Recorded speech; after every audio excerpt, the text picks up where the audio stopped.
Ya, ok. Hola, buenos días, chicos. Me da gusto verlos aquí. Sé que los trajimos, pero espero que sea muy redituable, sobre todo para la clase, y en su vida diaria.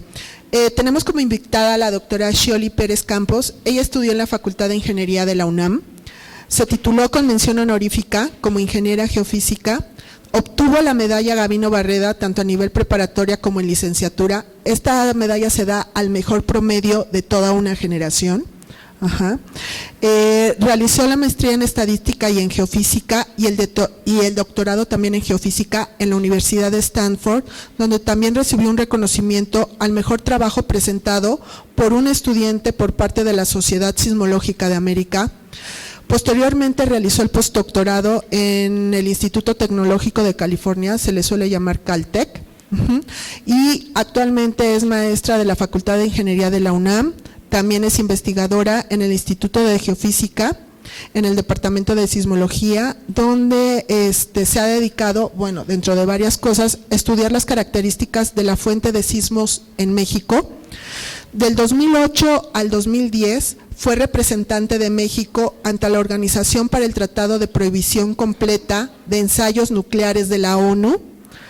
Actualmente es la vicepresidenta de la Unión Geofísica Mexicana y la jefa del Servicio Sismológico Nacional.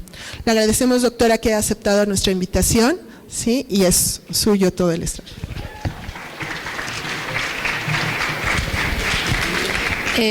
Buenos días a todos, gracias por la invitación. Les voy a platicar un poquito sobre los sismos y cómo los vivimos en la ciudad o cómo nos impactan.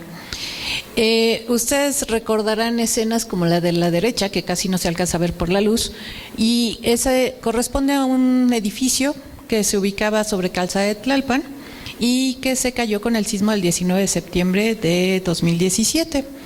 Y a la izquierda lo que ven es una escena del sismo del 19 de septiembre, pero de 1985. Ese es el edificio Nuevo León, o era el edificio Nuevo León, que se ubicaba en Tlatelolco, hacia el centro norte de la ciudad. Entonces, esas han sido consecuencias en nuestra ciudad, y ustedes lo vivieron aquí con la escuela vecina, ¿no? Con el Tecnológico de Monterrey, que también tuvo derrumbes. De ahí la importancia de conocer el fenómeno y saber cómo nos afecta a nosotros. Entonces, ¿por qué ocurren los sismos? Estos ocurren porque nuestro planeta Tierra es un planeta vivo que tiene movimiento. Está compuesto por tres capas: el núcleo, el manto, la corteza. Nosotros podemos imaginar esto como cuando cortamos un aguacate a la mitad y vemos el núcleo, el huesito, lo que nos gusta y nos comemos, el manto, y bien delgadita la capa que lo envuelve, que sería la corteza. Así, en esa proporción tenemos esas capas. Bien, pues el núcleo sigue emitiendo calor. Todos los elementos radioactivos que en él se encuentran están todavía emitiendo calor, de tal manera que es una fuente de calor que está calentando a este material en el manto. Y ese material, al ser calentado, va a formar corrientes convectivas, donde el material caliente va a subir y el material frío va a bajar, ¿no? Parecido a lo que pasa cuando ustedes calientan una olla de agua y el agua caliente sube y el agua fría baja por las paredes de esa olla. Bien, eso lo que provoca es que la corteza esté partida en varios segmentos, y esos segmentos los conocemos como placas tectónicas, y esas placas tectónicas están en continuo movimiento y están interactuando una con otra. Entonces vamos a tener zonas donde el material caliente que está subiendo está abriendo y separando estas dos placas, y se está formando nuevo material en los pisos oceánicos y está empujando las placas de manera contraria una con respecto a la otra. A esos límites les llamamos límites divergentes. Tenemos sobre todo esos límites divergentes a lo largo acá de las dorsales oceánicas, en el Pacífico, por acá en el Oceánico, pero también las tenemos en otros lados por acá en el mundo. Luego, esas placas que se están moviendo en esta dirección, por ejemplo, la placa de Nazca en esta dirección, pues se va a encontrar con esta otra placa, la placa de Sudamérica. Y entonces van a tener un contacto convergente. Y en ese momento en el que se están chocando una placa con la otra, pues una de ellas va a ceder y va a sumergirse. Se sumerge la placa más pesada, la más densa. Resulta que el material del que está hecho la corteza oceánica es mucho más pesado, mucho más denso que el material con el que está hecho la placa continental. Entonces la que se va a sumergir es la placa oceánica. Y ahí tenemos un límite convergente donde se da la subducción. Ahorita vamos a ver cómo se ve la subducción. Y bueno, pues unas chocan, otras se separan y va a haber en algunos lugares donde se tienen que reacomodar y lo hacen con un movimiento lateral. A estos límites les llamamos transformantes. Y lo que tenemos es una placa moviéndose de manera lateral con respecto a otra. Eso pasa, por ejemplo, acá en la zona del Golfo de California y en Estados Unidos, pero también lo tenemos por acá entre la placa de Caribe y la placa de Norteamérica. Si nos acercamos a nuestro país, pues resulta que estamos en un contexto tectónico bastante complicado, pues tenemos 5 placas en nuestra región. La gran mayoría de nuestro país se encuentra sobre la placa de Norteamérica, pero la península de Baja California se encuentra sobre otra placa, que es la placa del Pacífico. Y dijimos que entre estas dos placas existe un movimiento lateral, pero también hay límites divergentes, donde a lo largo del Golfo de California se está formando un nuevo piso oceánico y las placas se están separando. Entonces, ¿ustedes han escuchado que la península de Baja California se va a separar? ¿Sí? Bueno, pues resulta que se viene separando desde hace 12 millones de años. Hace 12 millones de años la península estaba pegada al continente y Los Cabos estaba pegado a Mazatlán. Entonces, si se querían ir de vacaciones, no había que hacer 2 viajes, llegaban en uno solo, ¿no? Más barato. Ahorita ya tenemos que tomar 2 vuelos diferentes, ¿no? En 12 millones de años se han recorrido más de 400 kilómetros de distancia y esto seguirá caminando. Sí, efectivamente se va a separar, pero se está separando y tardará muchos millones de años en que la península se separe por completo. Luego tenemos acá la placa de Rivera y la placa de Cocos. Estas 2 placas son placas oceánicas que se están metiendo por debajo de la placa de Norteamérica, están en subducción. Y tenemos una quinta placa, que es la placa de Caribe, donde tenemos partecita de Chiapas, del sur de Chiapas, sobre esa placa. Y esta está en un contacto también lateral con Norteamérica. Entonces ahí vemos el movimiento lateral, el movimiento divergente aquí entre Rivera y Pacífico, Cocos y Pacífico, pero también en algunos segmentos de esta zona de Pacífico y Norteamérica. Ahí vemos una animación de lo que pasa en esos límites divergentes, donde tenemos el material caliente subiendo. Ese material caliente lo que hace es formar nuevo piso oceánico y por otro lado aquí el material que está en el manto está arrastrando a esta placa oceánica. Esto lo sabemos. Estas alineaciones que se ven las podemos ver con datos magnéticos. Eso se descubrió con la Segunda Guerra Mundial, que los submarinos empezaron a usar sonares y magnetómetros y empezaron a ver esa delineación y se dieron cuenta que esta línea tenía la misma edad geológica que esta otra línea. Y entonces descubrieron que había zonas donde se estaba formando nuevo material y empujando las placas de un lado a otro. Bien, y el siguiente, que es la subducción, lo que tenemos, decía yo, es una placa oceánica metiéndose por debajo de una placa continental. Entonces, si vemos la animación, aquí tendríamos la placa de Cocos, acá la placa de Norteamérica, y bueno, esta placa no se mueve como se ve en la animación, así rápido y sin problemas, sino que hay una zona que va a estar bloqueada, que está atorada, y eso produce que se concentre energía aquí, se concentran esfuerzos, se concentra deformación hasta que el material no resiste más y se rompe. Eso es un sismo de subducción. Y si eso ocurre cercano a este punto, el cual conocemos como trinchera, que es donde se juntan las placas oceánica y continental, pues lo que produce es un tsunami, porque va a mover el piso, el fondo oceánico. Entonces, esto es similar a si yo intento mover este este mueble, ¿no? Es muy pesado. Yo estoy ejerciendo ahí un esfuerzo muy, muy grande sobre él. Bueno, tan grande como mi peso y el área que estoy cubriendo. Pero, pues, hay una fricción en las patas de esta mesa con el piso. Entonces, yo tengo que vencer esa fricción para poder mover este mueble, ¿no? Entonces, vamos a ver si lo logro. Ahí está, lo logré, ¿no? Entonces, cuando lo logro, en ese momento en el que logro romperlo, libero la energía que estuve acumulando cuando estuve empujando.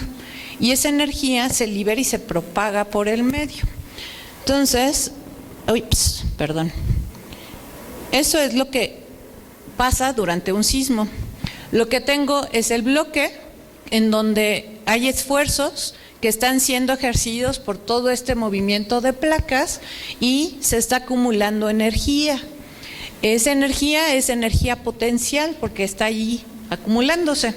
Y el resultado de esa energía potencial es que se está deformando ese bloque. Y de pronto no aguanta más la fricción y se rompe. Y en ese momento se libera la energía. Ahora sí es energía cinética. Y esa energía cinética liberada viaja por el interior de la Tierra. Y esas son las ondas sísmicas. Entonces, desde el lugar donde se da ese rompimiento, que se conoce como foco o hipocentro, se libera esa energía que viaja por el interior de la Tierra hasta llegar a la superficie y nosotros sentimos ese movimiento producto de las ondas. Entonces, imaginen que yo tengo un lápiz y estoy doblando el lápiz. Estoy haciendo exactamente lo mismo, estoy ejerciendo un esfuerzo sobre ese lápiz, estoy acumulando energía, lo estoy deformando, inclusive depende del lápiz, hasta pueden ver cómo se empieza a doblar, ¿sí? Y entonces ahí están, hasta que el lápiz no aguanta, y eso depende del material del lápiz, que tanto lo puedan doblar, que tanto va a aguantar, hasta que ¡prac!, se rompe. Y en el momento en el que se rompe, si ustedes están cerca, van a escuchar el tronido. Pueden escuchar ese tronido gracias a que se liberó la energía, se propagó como ondas sonoras y llegó hasta sus oídos. Entonces lo mismo pasa en el sismo, se rompió, liberó la energía, viajó por el interior de la Tierra y llegó hasta nosotros y nos movió, ¿no? Las ondas sonoras llegan a su tímpano y a su yunque y los mueven y es por eso que lo pueden escuchar. Bien, ahí lo que vemos en esta animación, espero que alcancen a ver los colores, estos rojo y azul, son las ondas propagándose del sismo de Sumatra de 2004. Y entonces las ondas sísmicas viajan no solo por el interior de la Tierra, sino también por la superficie de la Tierra y dan vueltas y vueltas por la Tierra. Un registro de un sismo como este de magnitud 9 dura hasta 6 horas, ¿no? 6 horas se quedan ahí las ondas viajando, rebotando, reflejándose, refractándose, difractándose por todo el material, por el interior de la Tierra y por la superficie, y dan vueltas y vueltas. Bien, ¿cómo podemos saber qué pasa todo esto? Entonces, la sismología se dedica a estudiar el interior de la Tierra, a describir cómo es por dentro, pero también se dedica a estudiar los sismos y sus características, y para ello cuenta con estaciones sismológicas. En el mundo empezó el registro sísmico, el registro con sismógrafos a finales del siglo XIX, y hubo una reunión en el mundo en 1904 donde los países se comprometieron a instalar sismógrafos para poder tener una red mundial de monitoreo. Entonces México instaló su primer sismógrafo en 1905 y en 1910 el presidente Porfirio Díaz inauguró el Servicio Sismológico Nacional. Esto fue 5 de septiembre como parte de las conmemoraciones de la independencia, de los 100 años de independencia. Claro que luego vino, unos meses después vino la revolución, ¿no? Pero el servicio siguió operando. En 1920, pues resulta que a la Universidad Nacional le dan su autonomía y junto con ello le pasan varios encargos nacionales. Uno de ellos es el Instituto Geológico Mexicano. Y ese Instituto Geológico Mexicano tenía a su cargo el Servicio Sismológico Nacional. Entonces la UNAM hereda el instituto con todo y servicio. y desde entonces el Servicio Sismológico Nacional se encuentra dentro de la UNAM. En 1949 empieza operaciones el Instituto de Geofísica y en 1953 se ve que este instituto se dedica justamente al estudio de la sismología y entonces adopta al Servicio Sismológico Nacional. Bien, así se veían los instrumentos de aquel entonces. Era que es la joya de la corona, es un sismómetro muy sensible que podía registrar sismos que ocurrían al otro lado del mundo, y esa monada pesa solamente 17 toneladas, ¿no? Ese se ubicaba aquí en la estación central en Tacubaya. La red de aquel entonces tenía estas 9 estaciones. Originalmente el proyecto eran 33 estaciones, lo cual era una red maravillosa para esas épocas, pero bueno, vino la revolución, entonces se quedó con 9, ¿no? Y hoy en día esa estación central en Tacubaya es el Museo de Geofísica. Entonces los invito a que un día vayan a conocerlo para que vean los instrumentos originales que se tenían en esa época y todavía funcionan, son instrumentos mecánicos, entonces van a conocer a esta chulada de instrumento. Hoy en día, pues las cosas ya son bien modernas, ya no tenemos una cosa de 17 toneladas. Nosotros llevamos los sismómetros a campo para medir en el sitio las réplicas o para conocer la estructura en ese lugar. Entonces imagínense mover una de esas cosas. Había otros más ligeritos, ¿no? Como de 1,5 toneladas. Pero pues mover eso para llevarlo a campo estaba muy complicado. Hoy nuestros equipos han disminuido bastante de tamaño. Entonces hoy en día la red del Servicio Sismológico Nacional cuenta con 63 estaciones a nivel nacional. Son todos estos triángulos rojos que ven por acá. Y tenemos estaciones desde Tijuana hasta acá, hasta Quintana Roo. Pero no son las únicas estaciones de las cuales recibimos datos. También recibimos datos de otras instituciones que monitorean acá el Golfo de California, Colima, Veracruz, Chiapas, y con eso recibimos datos de 174 estaciones. En particular tenemos una red que está enfocada en el Valle de México. Son 34 estaciones ahí y 3 estaciones por acá en el volcán Tacaná en la frontera con Guatemala.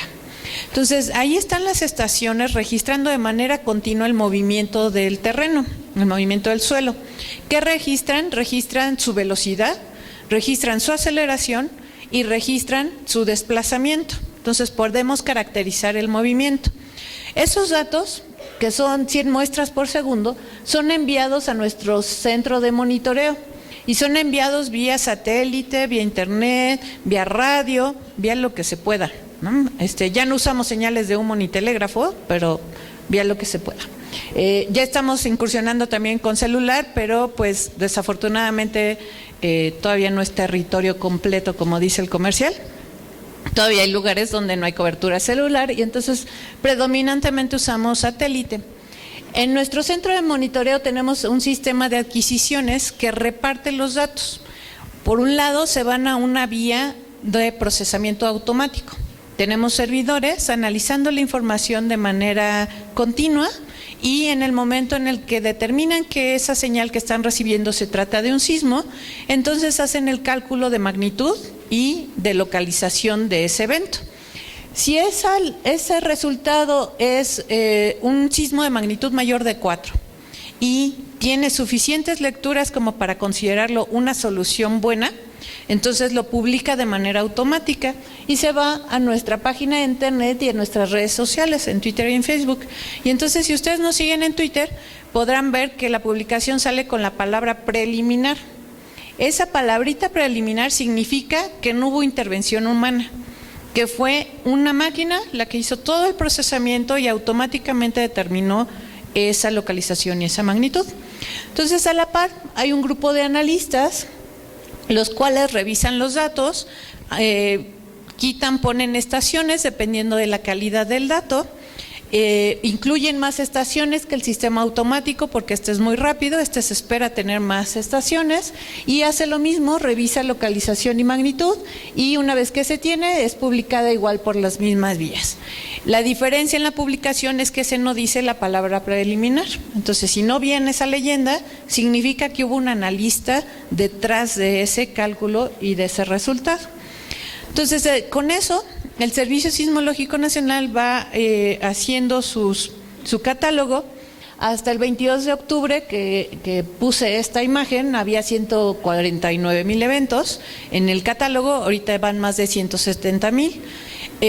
Lo que ven en esta gráfica es el tiempo en años contra magnitud, ¿no? 6.5, 7.5, 8.5. Y cada uno de estos puntitos representa un sismo de esa magnitud que se presentó en ese momento, en ese año. Lo que quiero que vean ahí son todos los sismos desde 1900 que se tiene registro instrumental a la fecha. Como pueden ver, no está temblando más, ¿no? Están repartidos. Pues ahí de pronto hubo unos años que no hubo tantos, pero hubo un año que hubo muchos, y luego no hay más sismos en tiempos recientes que antes, ¿sí? Sin embargo, quiero que vean esta curva azul, y luego cómo sube acá. Esa curva es el número acumulado de sismos en el catálogo. Entonces me van a decir, no, espérate, me acabas de decir que no se está temblando más, pero yo aquí veo que pues venía bien tranquilito y de pronto en el 74 hubo un cambio en la tasa, ¿no? Y luego vino normal, y por aquí en el 2006 hubo otro cambio y parece que sí está temblando más, ¿no? Porque se está acumulando más rápido el número de sismos. Entonces, esto es un efecto de los instrumentos de la red de monitoreo y del catálogo mismo. Lo que tenemos hasta el 74 es que solo se registraban sismos mayores de 6.5. Entonces, todos los sismos chiquitos que pasan en nuestro país o que pasaron en nuestro país no están registrados en este catálogo. Y no hay forma de tenerlos porque no había registro, los sensores no eran tan sensibles, ¿sí?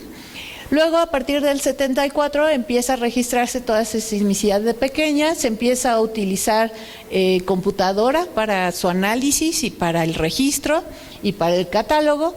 En 1986 se calibra la magnitud que se usa en México, y también viene otro cambio. Y luego aquí, a partir de 2006, lo que viene es una expansión en la red nacional. Antes de 2004, realmente no se tenían estaciones en el centro norte de México, y pues también tiembla allá, ¿no? Entonces nos estábamos perdiendo mucha sismicidad pequeña que ocurre en el país. Entonces aquí lo que viene es un intercambio de datos y esa expansión en la red, y cada que nosotros ponemos una estación nueva, empezamos a registrar más sismicidad, porque podemos ver sismos pequeños que ocurren cercanos a la estación. Es como, si yo hablo sin el micrófono, quizás no me escuchan hasta allá atrás, a menos que yo grite, y entonces sí me escuchan, ¿no? ¿Me escuchan allá atrás ahora sí? Pero si hablo así quedito, no me escuchan. ¿Me están escuchando? Ok, entonces es la diferencia entre un sismo chiquito, que solo me va a escuchar la estación de aquí cerca, y un sismo grande que me pueden escuchar las estaciones lejanas. Entonces, si yo no tengo estaciones cercanas, por más que quiera ver y monitorear los sismos pequeños, no puedo. Y resulta que por cada sismo de magnitud 5, ocurren 10 de magnitud 4, 100 de magnitud 3 y 1000 de magnitud 2 y así para abajo, ¿no? Entonces, una vez que pongo una estación cercana, pues yo empiezo a ver decenas, centenas, miles de chiquitos. Lo otro que vemos aquí es esta curva naranja, ¿no? Y esa curva naranja está relacionada con la magnitud de los sismos. Es cuánta energía se acumula o se libera con cada sismo. Y entonces esta curva toma en cuenta todo el catálogo. Y ven que de pronto no varía mucho, ¿no? Está como bastante planita y tiene saltitos. Tiene saltitos, tiene saltitos. Esos saltos se dan cuando hay un sismo mayor de magnitud 7.5. Lo que me está diciendo eso es que no importa cuánta sismicidad pequeña pase, realmente no se está liberando tanta energía. Pero si pasa uno grande, se libera mucha energía.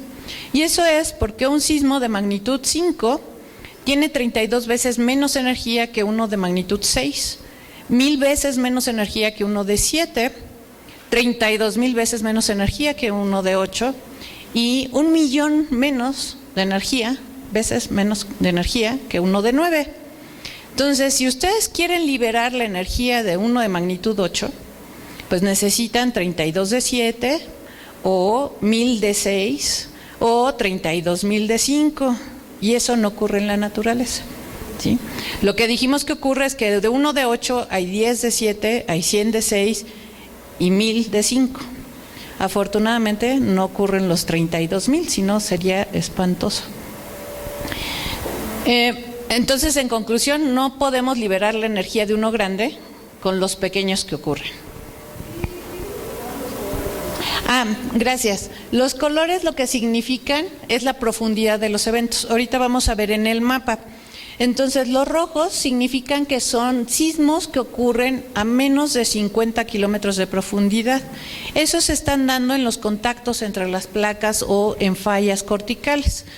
Ahorita vamos a ver de qué estoy hablando. Y luego los verdes ocurren entre 50 y 100 kilómetros de profundidad y los azules son mayores de 100 kilómetros de profundidad. Los verdes y los azules son eventos intraplaca. Ahorita vamos a hablar de qué se trata eso. Si los vemos en el mapa, vemos que esos sismos de magnitud 6.5 mayores están alineados con los contactos de las placas, que es donde tenemos la mayor concentración de esfuerzos y por lo tanto esa mayor liberación de energía. Y luego vemos los azules y los verdes, que se encuentran hacia el centro de México, y esos están ocurriendo dentro de la placa subducida. Dijimos que ocurren a más de 50 kilómetros de profundidad.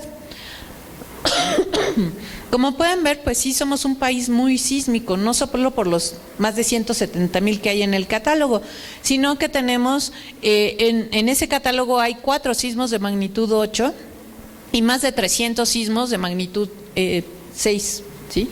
Eso implica que de 1900 a la fecha hemos tenido más de 300 sismos que han sido sentidos violentamente en alguna parte de nuestro país y muchos de ellos han ocasionado daños. Ahora, si vemos anualmente cómo son nuestros catálogos y nuestros reportes, esto es 2015, y en el año el Servicio Sismológico reportó 10,946 sismos. Para 2016 reportamos 15,460. Y entonces les pregunto ahora, ¿tembló más? ¿Sí tembló más? ¿Aumentó la sismicidad así? Porque sí. ¿Qué creen que haya pasado entre un reporte y el otro? Más estaciones, ¿sí? Empezamos intercambio con otras instituciones que no compartíamos antes y nosotros instalamos un par de estaciones, de hecho 4 estaciones en ese año. Para 2017 ahí sí tembló más, ¿sí? Reportamos 26,413 sismos ese año. ¿Y por qué digo que sí tembló más? Bueno, pues porque resulta que tuvimos un sismo muy grande de magnitud 8.2 el 7 de septiembre y ese condenado sismo ha generado más de 30,000 réplicas. ¿Sí? Entonces, las réplicas son sismos que ocurren posterior al sismo principal, que ocurren en la misma región que el sismo principal, que tienen características similares pero menor tamaño. Y las dejamos de llamar réplicas cuando la sismicidad en la región regresa a su estado previo al sismo grande. No es cero, ¿no? Es lo que haya estado pasando antes en esa región, que sí temblaba, ahí le dejaremos de llamar réplica. Entonces seguimos teniendo réplicas y lo vemos aquí en esta gráfica, ¿no? Veníamos con una sismicidad bastante regular y esto es septiembre, como sube. Acá tenemos 2018 y aquí vemos cómo hubo un aumento en febrero. ¿Qué pasó en febrero? El 16 de febrero hubo un sismo importante de magnitud 7.2 aquí en la costa de Oaxaca, Guerrero. Y resulta que esa zona es bastante prolífica en términos de réplicas. Entonces, si ocurre un sismo ahí, genera muchísimas réplicas y ese es el efecto que estamos viendo ese año. Ups, ¿alguien vio el número? No, ¿verdad? Entonces, ¿cuántos sismos creen que van al día de hoy, este año? No, medio vio el número, pero le falló la coma. Ajá. ¿Cuántos creen? Si el año pasado reportamos 30,000. Nada más oigo los murmullos, pero no oigo números. Esto es una puja, sí. ¿Quién dice? ¿Quién da más? 50, 8,000 y... No, tampoco. 7,000, sí alcanzaron a ver el número. Van 7,352 hasta esta mañana, ¿no? Entonces, hace ratito hablé de sismos interplaca, corticales e intraplaca. ¿A qué se refieren estos tres términos? Que es como se clasifican los sismos. Se refieren a dónde ocurre. El sismólogo tiene muy poquita imaginación en cuanto a los nombres. Tiene mucha imaginación para imaginarnos el interior de la Tierra, ¿no? Somos fans de Julio Verne, nos gusta imaginarnos el interior de la Tierra y echarnos esos viajes. Pero cuando se trata de poner nombres, ahí sí no tenemos nada de imaginación. Entonces, si el sismo ocurre entre las placas, los llamamos interplacas, ¿no? Si el sismo ocurre dentro de la placa, pues lo llamamos intraplaca. Inter, entre, intra, dentro. Si ocurre en la placa de arriba, pues dijimos, no, pues llamarlo intraplaca se va a confundir con los que ocurren en la otra placa, entonces los llamamos corticales.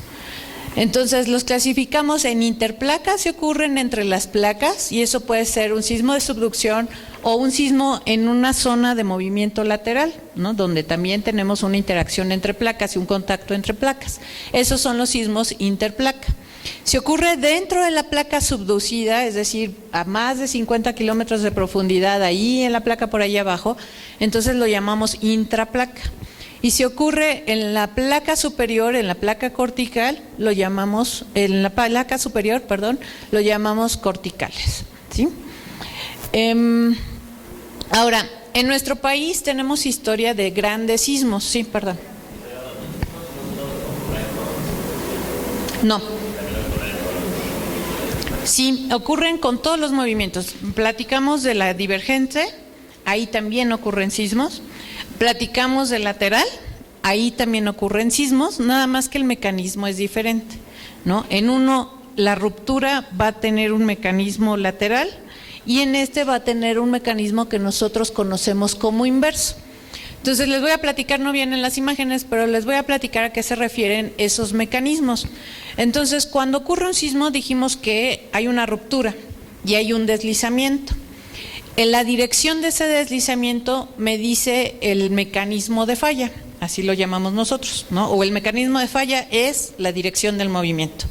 Entonces podemos tener sismos en corrimientos laterales, en deslizamientos laterales, como por ejemplo en la falla de San Andrés. En la falla de San Andrés, que queda solo en Estados Unidos, se tienen movimientos laterales, ¿sí? Tenemos un fallamiento normal, ese se da aquí en los sismos intraplaca. Entonces lo que vamos a ver es esto, imaginen esto es un plano que está saliendo, ¿sí? Que está cortando a la placa así.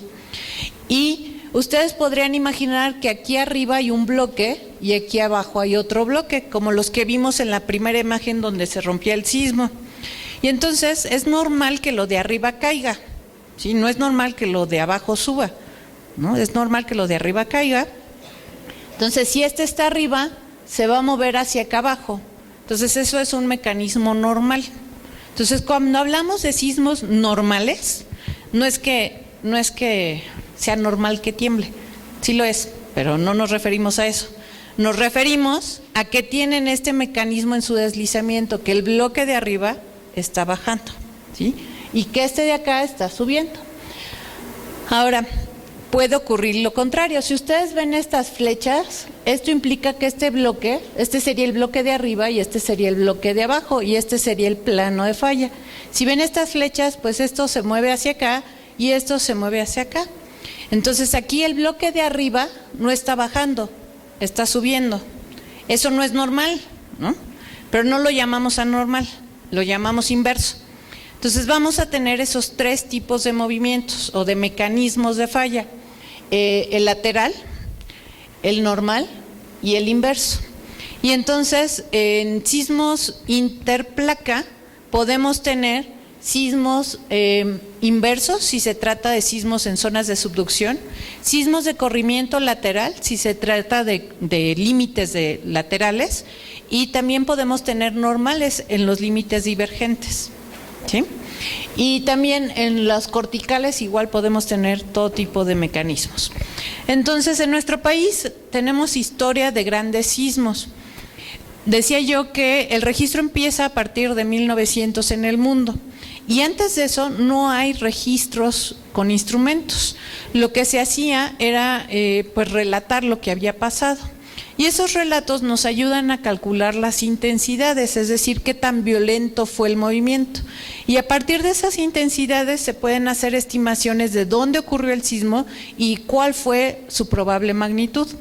Entonces, lo que hoy sabemos es que en nuestro país hubo un sismo muy grande, pues las descripciones nos dicen que hubo un temblor que se sintió en todas las partes del reino. Esto fue en 1787, entonces estamos hablando del reino de la Nueva España, ¿sí? ¿Desde dónde hasta dónde iba el reino de la Nueva España? ¿Desde dónde? Guatemala. Ya aquí el profesor les está ayudando. Desde Guatemala hasta, pues, centro norte de México, ¿no?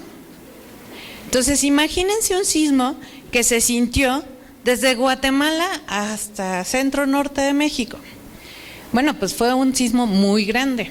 Para el que ocurrió el 7 de septiembre, que fue de magnitud 8.2, recibimos reportes de percepción hasta Tampico, ¿no? Entonces, imagínense eso. Entonces, se sintió en todo el reino. Y esto es bien importante. Las piedras saltaban del suelo.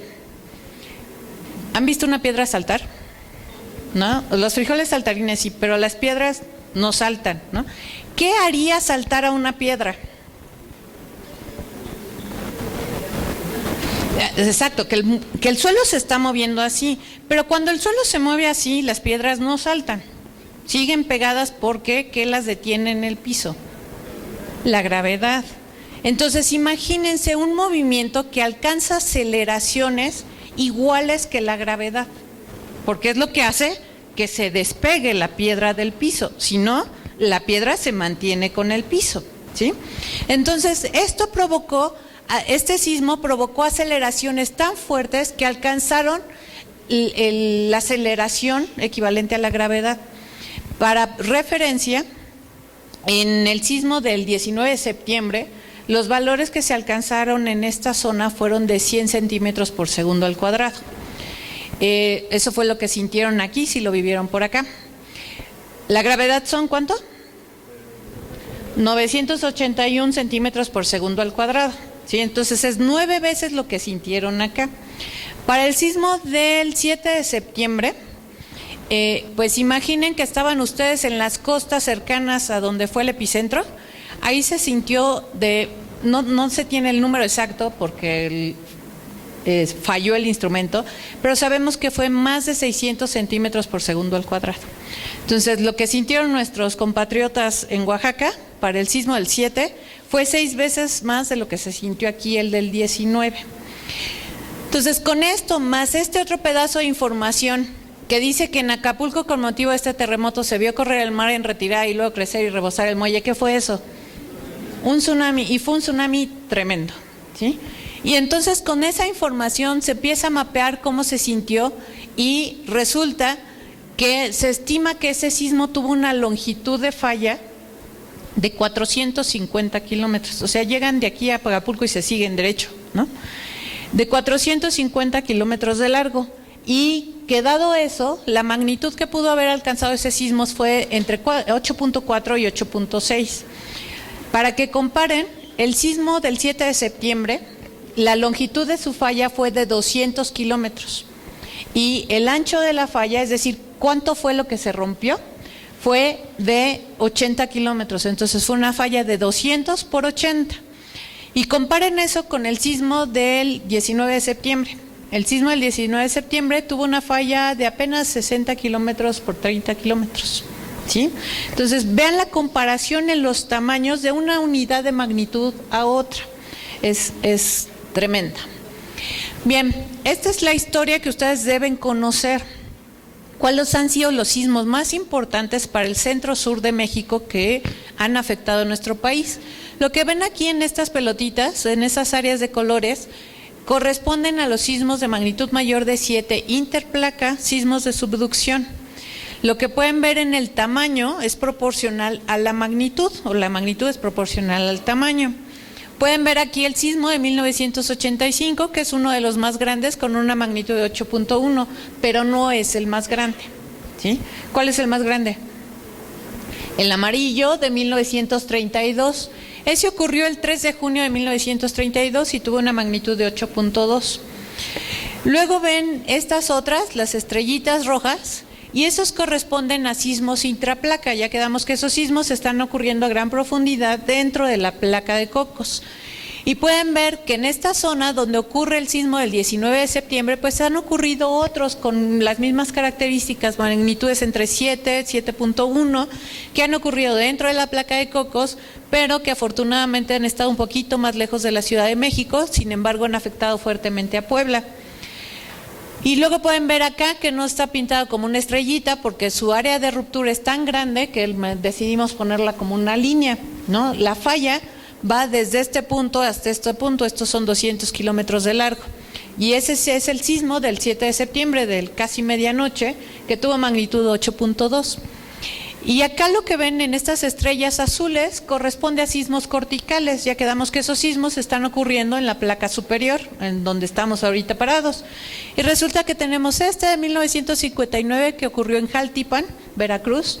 Imaginen un sismo de magnitud mayor de 6, estos no alcanzan el 7, pero eran importantes ponerlo por sus implicaciones. Imaginen un sismo de magnitud mayor de 6.5 en esta zona donde ahora tenemos grandes, los complejos de Coatzacoalcos, de Minatitlán, ¿no? Entonces es importante considerarlos. Tenemos este de 1920 que ocurrió en Jalapa, uno de los sismos más mortíferos que han ocurrido en nuestro país. El sismo no fue tan grande, fue magnitud 6.9, pero provocó una gran avalancha. Y esa gran avalancha en la zona cercana a Jalapa tuvo más de 100 muertos. Entonces, un sismo puede tener otros efectos, como son los tsunamis o como son las avalanchas. Y por último, este en 1912, que ocurrió, ahora sí que aquí atrás, aquí cerca, en Acambay, Estado de México, también alcanzó una magnitud de 6.9 y provocó daños en Acambay, pero también en la Ciudad de México. Entonces es importante recordar que la Ciudad de México no solo está expuesta a los sismos de subducción, como el del 85, a los sismos intraplaca, como el que vivimos recientemente, sino también a sismos corticales. ¿Qué es lo que pasa acá en el centro del país? En el centro del país tenemos una zona que se conoce como la faja volcánica transmexicana. Es en esta región donde se tienen todos los volcanes activos de México. Esa región está en grandes esfuerzos y tiene muchas fallas corticales, las cuales de pronto tienen sismos mayores de 6. Aquí un ejemplo de algunos sismos históricos. Tiene en esta zona de Jalisco, se estima que en 1568 ocurrió un sismo de magnitud 7. O acá, cercano a Guadalajara, también otro en 1875 de magnitud 7.1. El que mencioné de Acambay, que está por acá, de 6.9, pero igual en Querétaro se estiman otros de magnitud 5.5. Entonces es una región también sísmica. Y por supuesto que la Ciudad de México pues se encuentra en contexto de fallas activas. Esas fallas parecen ser de tamaños pequeños y eso hace que los sismos que vivimos aquí de manera local hayan sido hasta el momento pequeños. En nuestro catálogo no es que apenas esté temblando en la Ciudad de México y que antes no temblara, siempre ha temblado. Lo que pasa es que las estaciones llegaron apenas hace unos cuantos años, entonces no tenemos un buen registro antes. En el catálogo hay 238 sismos desde 1974 que se ubican en el entorno de la Ciudad de México.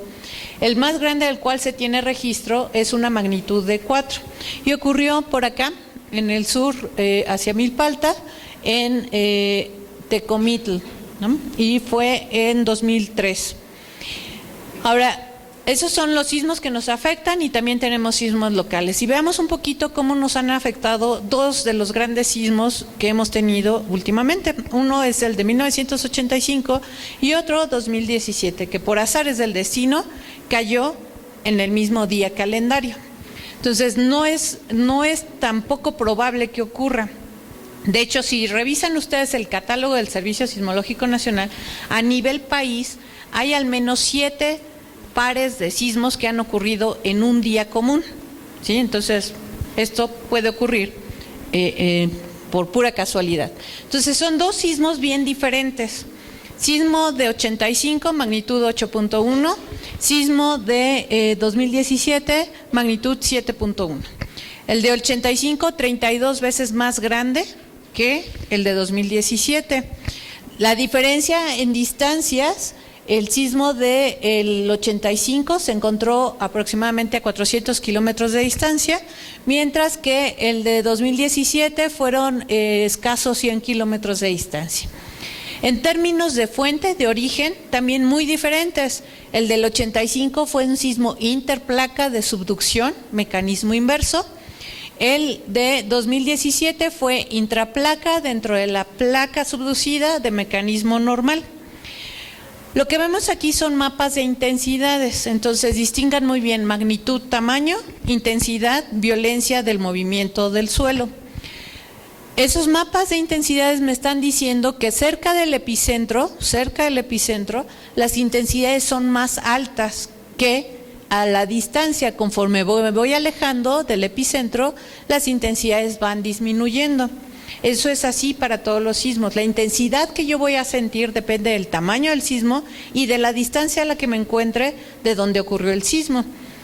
Sin embargo, hay otra cosa que se llama efecto de sitio, y entonces aquí vemos un puntito amarillo donde las intensidades debieron haber sido verdes, es decir, una intensidad de 5, 6, que es algo que se siente fuerte, pero no pasa a mayor.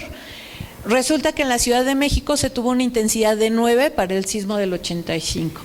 Y vemos igual en este mapa de intensidades esta mancha roja que corresponde a intensidades similares aquí a la zona del epicentro, pero que no le correspondían por la distancia.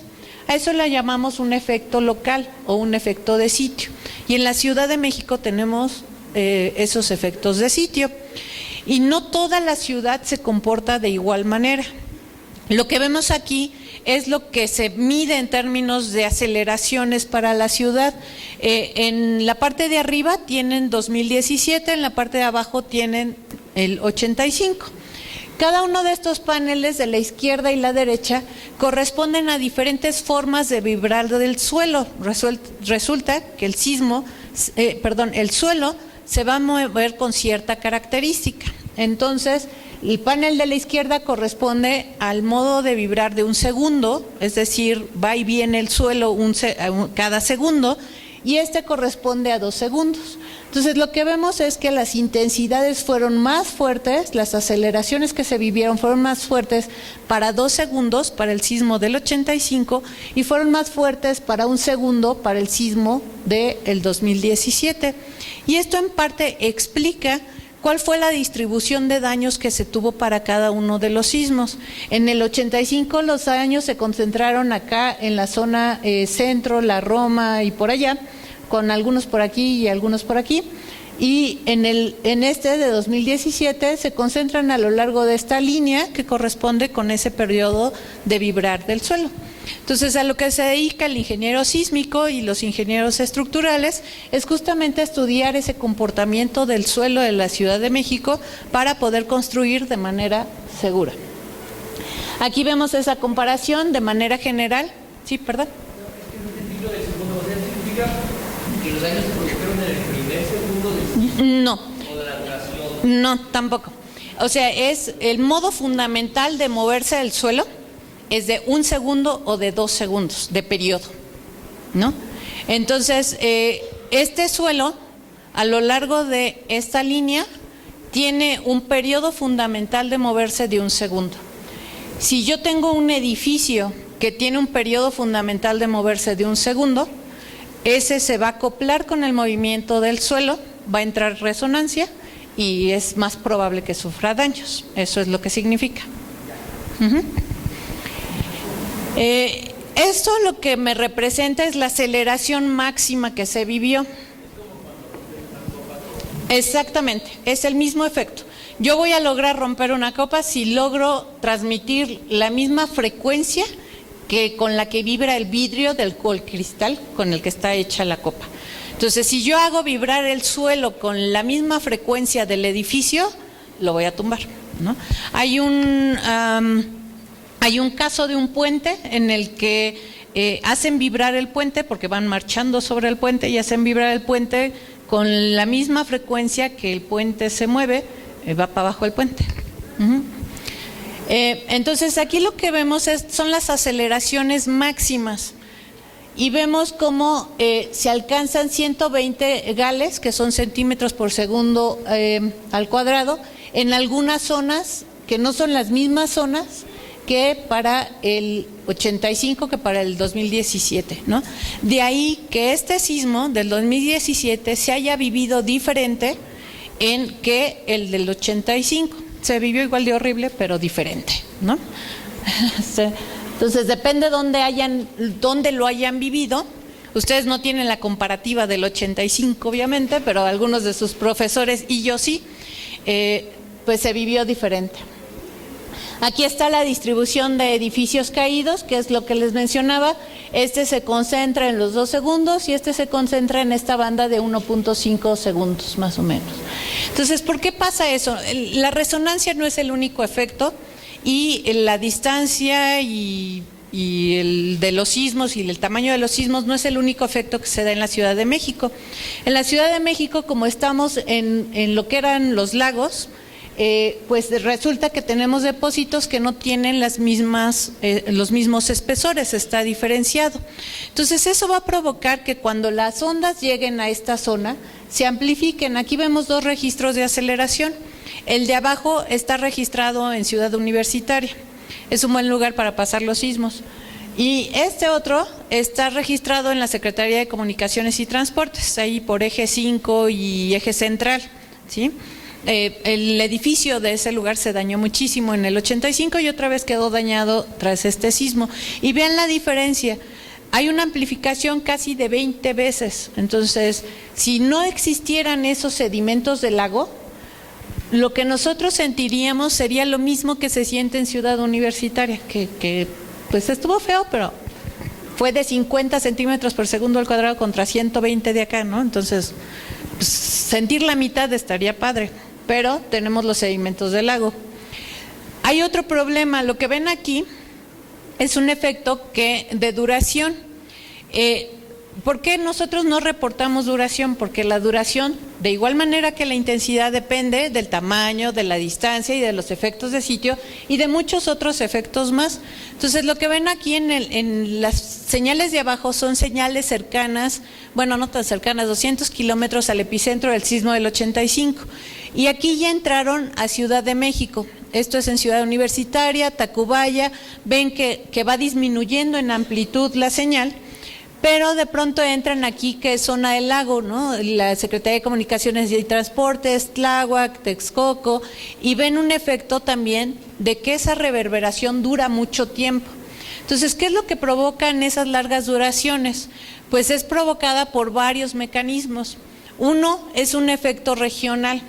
Tenemos las raíces de los volcanes y tenemos otros que hacen que las ondas se reflejen, se refracten y que nos lleguen a nosotros. Tenemos otros efectos que son multitrayectos en el valle, puesto que al momento en el que llegan empiezan a tener rebotes por toda la zona y eso hace que se queden atrapadas ahí las ondas. Y el último efecto, que es lo que se está estudiando hoy en día, que es la interacción entre suelo y estructura. Entonces aquí vemos un modelo que lo que hace es tomar el valle, meterlo al sistema y ver cómo se comportan las ondas. Y vemos cómo va viajando la onda, llega aquí al valle y se empiezan a quedar atrapadas y se quedan ahí reverberando por largo tiempo. Fuera del lago, las ondas se van y pasan y fueron muy felices. Sí. ¿Hay zonas donde se cancelan? Sí, efectivamente. Así como con el sonido, como con las ondas sonoras o con la luz, lo que van a tener son zonas donde se van a enfocar y se van a amplificar y zonas donde se van a desenfocar y como si no hubiera pasado nada. Y no solo es por la presencia de las cuestiones por debajo, no son solo lo que hay en el subsuelo, sino también la ciudad misma afecta. La configuración de los edificios, su altura, su posición, su geometría, hace también que se reinyecte energía al subsuelo y que esas ondas se construyan o se deconstruyan. Entonces nosotros tenemos una ciudad muy compleja y lo que vemos ahí es el efecto de una estación o lejana a edificios y una estación cercana a edificios. Pero esto no es ley, no es que si tengo muchos edificios voy a amplificar y voy a hacer que dure más. También puedo tener una configuración de edificios que haga que una zona se vea beneficiada, porque las ondas se van a comportar de manera destructiva, ¿no? Entonces, se van a destruir a ellas mismas y no van a llegar a afectarnos en ese punto. Entonces, el asunto de cómo responde la ciudad y cómo lo vivimos es bastante complejo. Tiene que ver desde cómo sale la energía en la fuente, en el origen, cómo va pasando por toda la estructura interna y al final cómo se comporta en la zona del lago y cómo los edificios y la configuración de nuestra ciudad contribuye también a esa parte. Entonces, para concluir y terminar aquí, pues los sismos son un movimiento, son el reflejo del movimiento de la Tierra y de su interior, del movimiento de estas placas tectónicas y de los grandes esfuerzos que se acumulan en su interacción. Son el resultado de un rompimiento y una liberación de energía súbita. En general, los sismos ocurren en su gran mayoría y sobre todo los muy grandes en las zonas donde están interactuando las placas, en el contacto entre las placas. Sin embargo, pueden ocurrir también en el interior de los continentes o en el interior de las placas. En particular, en la Ciudad de México nos afectan los 3 tipos de sismos: los de contacto, interplacas de subducción, los intraplacas que están sucediendo dentro de la placa de Cocos y los corticales como los que ya mencioné. Y tenemos nuestros sismos locales. Bien importante, los sismos no se pueden predecir. O sea, ustedes pueden llegar y apostar que mañana va a temblar. Y sí, mañana va a temblar. En alguna parte del mundo, pero también en México. De manera cotidiana, nosotros reportamos en promedio 80 sismos diarios. Entonces, si dicen que va a temblar, pues sí, mañana tienen muchos sismos para escoger. Nada más no digan la magnitud, ¿no? Nada más no digan la hora exacta y tampoco digan el lugar exacto. Pero pueden decir, mañana va a temblar en Oaxaca o Chiapas, y también seguro que ganan la apuesta, porque son zonas altamente sísmicas. Entonces los sismos no se pueden predecir. Por ello, por el lugar donde vivimos, nos toca siempre estar bien preparados. Los veía yo cuando estaba pasando el mensaje inicial de seguridad. Recuerden el 19 de septiembre, ¿no? Es un mensaje importante que a veces lo damos por sentado, pero que no debemos olvidar que los sismos no se pueden predecir y pueden presentarse en cualquier momento. Y pues muchas gracias por su atención.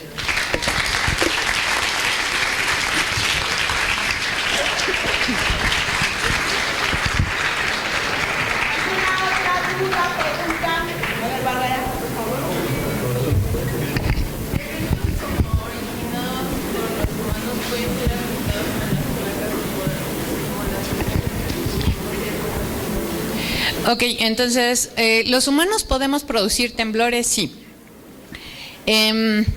Una explosión va a generar vibraciones del terreno, va a emitir ondas elásticas, va a emitir ondas sísmicas y nos va a hacer sentirlo en la superficie. Si no me equivoco, el más grande generado por una explosión es el de la última prueba nuclear de Corea, de magnitud 6.5. Ahora, el ser humano también puede inducir temblores, ¿no? Olvidémonos de las explosiones, porque las explosiones, insisto, generan vibraciones y por lo tanto las podemos llamar sismos. Un sismo es movimiento del suelo. Pero también podemos inducir sismicidad. Una sismicidad inducida significa que nosotros vamos a hacer una actividad que va a afectar el estado de esfuerzos, es decir, voy a apretar más de lo que ya se está apretando y voy a adelantar un sismo o voy a provocar el sismo en una falla que ya existía. Entonces, ¿cómo puedo lograr eso? Lo logro con llenados de presas, lo logro con prácticas extractivas, por ejemplo, hidrocarburos, gas, agua, minerales, cualquier cosa que saque me está cambiando el estado de esfuerzos. Cualquier cosa que inyecte. Entonces, si yo inyecto agua, hay ahorita secuestro de dióxido de carbono, también produce sismicidad inducida. Actividades de geotermia que hacen reinyección de fluidos provocan sismicidad inducida. Prácticas de reinyección de fluidos en zonas petroleras provocan sismicidad inducida. Ahora, lo que se ha visto es que esta sismicidad no alcanza los tamaños de un sismo de contacto de placas, porque los esfuerzos no son tan grandes, ¿sí?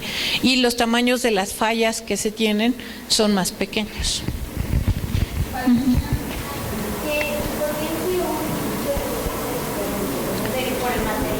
Exactamente, el terreno, el suelo de CEU es un suelo más competente. Estamos sobre basalto, que es una roca más dura, que en la zona de acá, que tenemos más sedimento.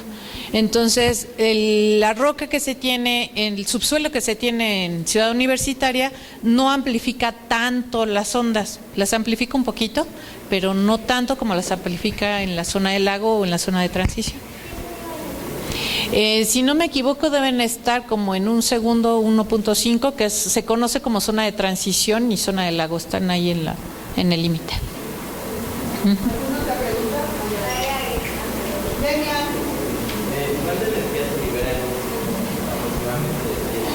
De 7 anda como 1 por 10 a la 14 joules. No, porque esa energía se le está liberando 1 de 7. En la zona de subducción esa energía se libera a 20 kilómetros de profundidad. Tú no puedes, para empezar necesitarías una máquina que captara esos 1 por 10 a la 14 joules, ¿no? O sea, es un número que a mí no me entra en mi cabeza cuando pensamos en energía eléctrica y demás cosas. Y eso lo libera en tan solo 1 minuto. De hecho, un sismo de 7 lo hace en 20 segundos. ¿Sí? Inmediatamente empieza a crecer la onda. Y entonces, por cada unidad de área, tú vas a tener muchísima menos energía, afortunadamente.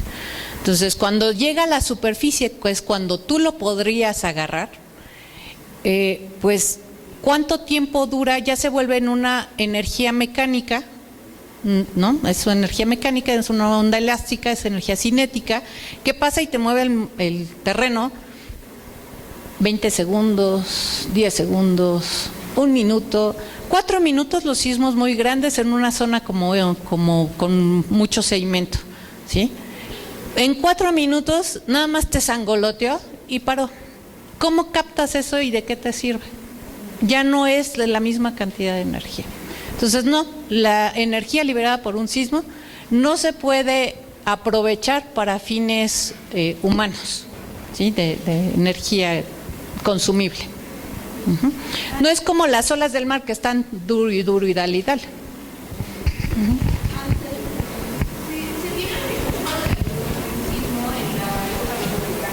¿En la época qué, perdón? Sí, de hecho hay una historia bonita. Digo historia bonita porque me gustan los sismos. Supongo que lo habrán vivido muy feo, pero sí hay en los códices, en el códice tertuliano, hay uno de 1400, y no me voy a acordar el número exacto, si es 492, 412, pero sí hay registros de sismo. Y es en particular por la forma de la imagen, fue por la noche, ¿no? Entonces sí hay forma de saber.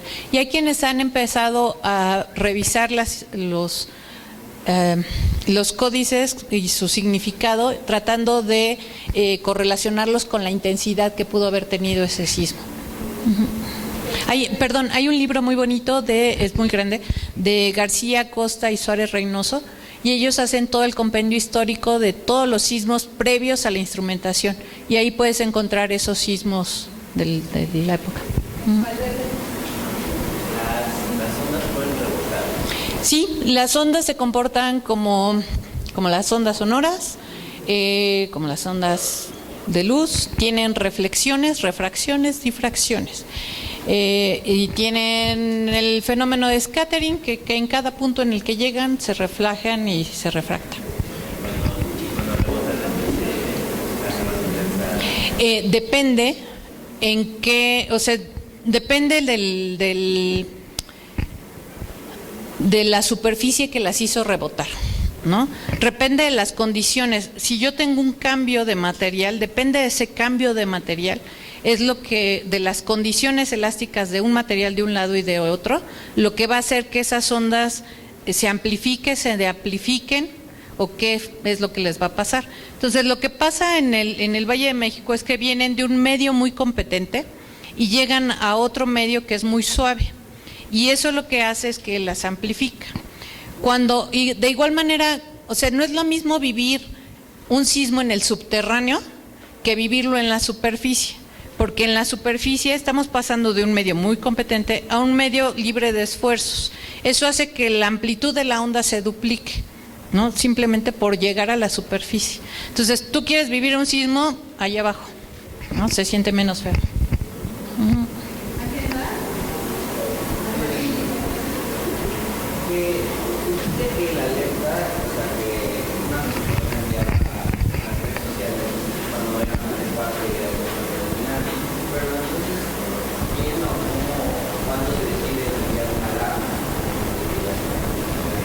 Ok, qué bueno que hiciste la pregunta porque hay que aclarar.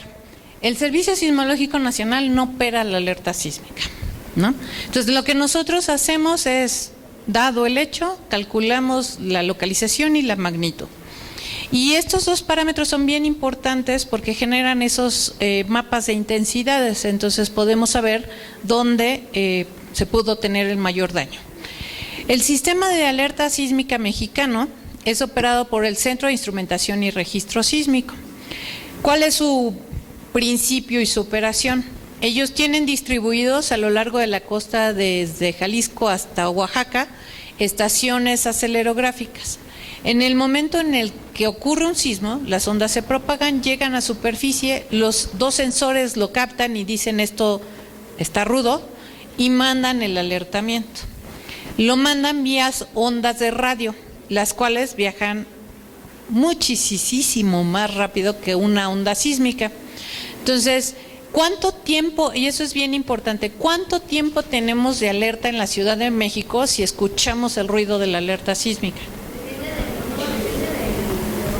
Muy bien, depende de dónde fue el sismo, depende de dónde estaban los instrumentos que lo registraron y nuestra distancia de esos dos, ¿no? Entonces son esas dos componentes. Entonces no se confíen, en el momento en el que suena la alerta no sabemos de dónde viene, cuándo va a llegar y de qué magnitud nos va a pegar. ¿Vale? Una pregunta. En estos periodos de oscilación de 1 segundo y 2 segundos, ¿las construcciones son hechas para que queden más cerca del uno del otro o para que no queden cerca del otro? Para que no quede. Entonces, el reglamento de construcción de la Ciudad de México está zonificado y establece que si tú vas a construir en tal zona, tienes que tomar en cuenta su periodo fundamental. Y lo que busca el ingeniero es que el edificio quede lo más lejos posible de ese periodo para que no vaya a entrar en resonancia. Sí.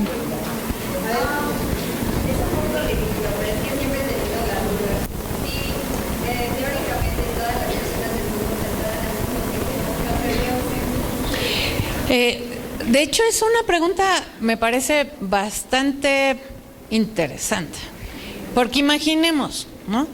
Imaginemos qué pasa cuando saltamos. Efectivamente, cuando nosotros saltamos, estamos inyectando energía al interior.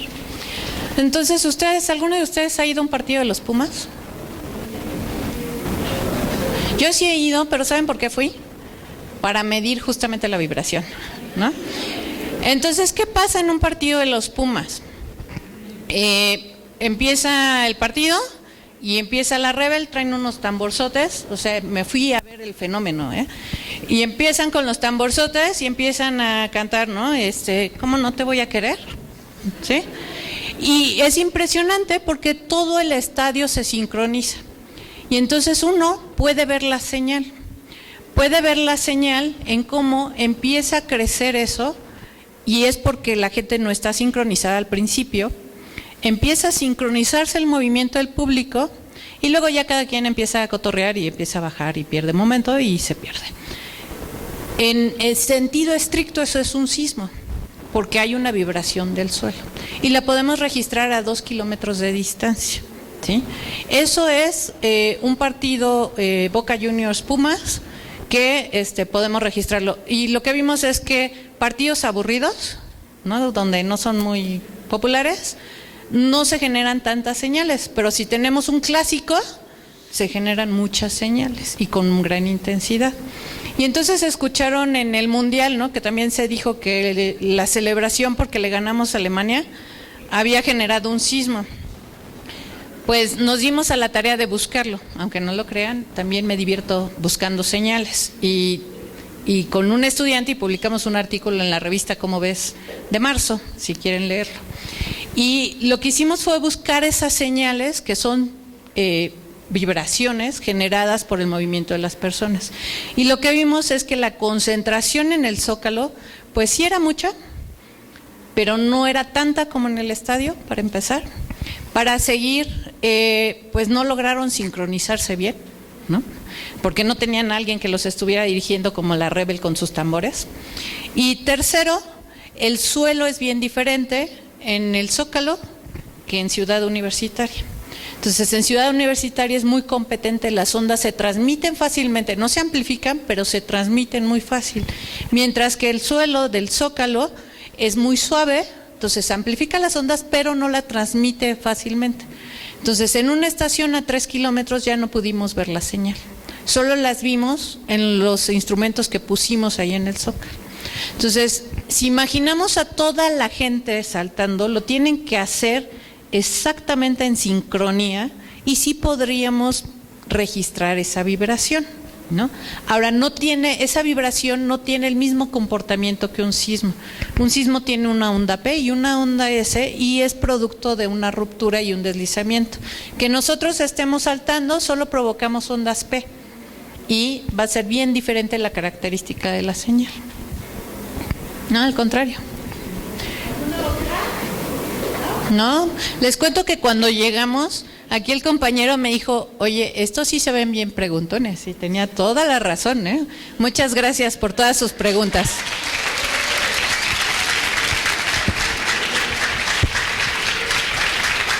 Bueno, antes de que se vayan, pregunta de examen, a ver quién es el primero, porque es una pregunta que va a venir en el examen. ¿Es lo mismo intensidad que magnitud? ¿Quién me la responde?